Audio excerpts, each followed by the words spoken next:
With us now, Chris Russo, a sports talk show host on SiriusXM Satellite Radio. Welcome. Thank you, guys. Good to be here. What does this mean for baseball? Well, I think, number one, it's a positive for baseball that they are pursuing this drug angle so severely. You know, football kind of drops, it doesn't go as hard on it as you'd like.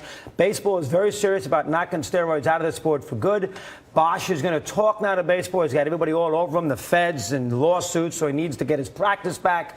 This is going to be a prolonged process, though, because remember, they did not fail a drug test. So you're going to have to get them suspended without that failed drug test. So it's going to be on documents with the aging clinic Bosch against the Players Association and then A-Rod and Ryan Braun and people like that. So it's a long process here, Charlie. Those are the people who should be worried? Yeah, I would be worried if I was A-Rod. A-Rod's under the gun as usual. What else is new with A-Rod? He's always in trouble. And Ryan Braun, don't forget, last year he got away with this on a technicality.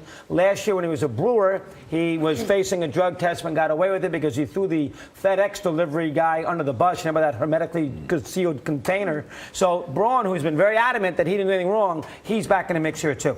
Now, if these penalties are handed down, it's my understanding it would be the largest performance-enhancing drug scandal in American sports history. It's going to be more than these two players, right? Well, it sounds like it's going to be about 15, 20 guys. We know some of the names that were associated when this story came out last year. So, you know, you're talking the names that came out last year are Nelson Cruz and Melky Cabrera.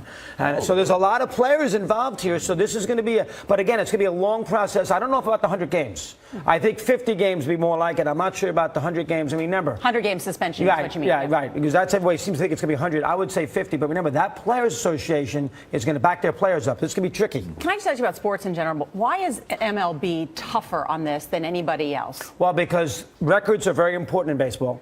Home run records, McGuire and Sosa, Bonds and Clemens. There's more of a protocol for baseball. It's more of a statistical sport. Football, do you care if the defensive back is doing steroids? You don't see him anyway. But the home run slugger, the big pitcher, the records, you care about that stuff because it's got a history to it. So baseball is a little more wrapped up in the records than, say, football and basketball are.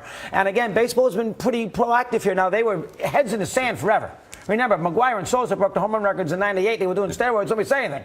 So they took a long time to join the party, but they've joined the party in a big way. Chris, thank you. Charlie, thank you. Nora, thank you.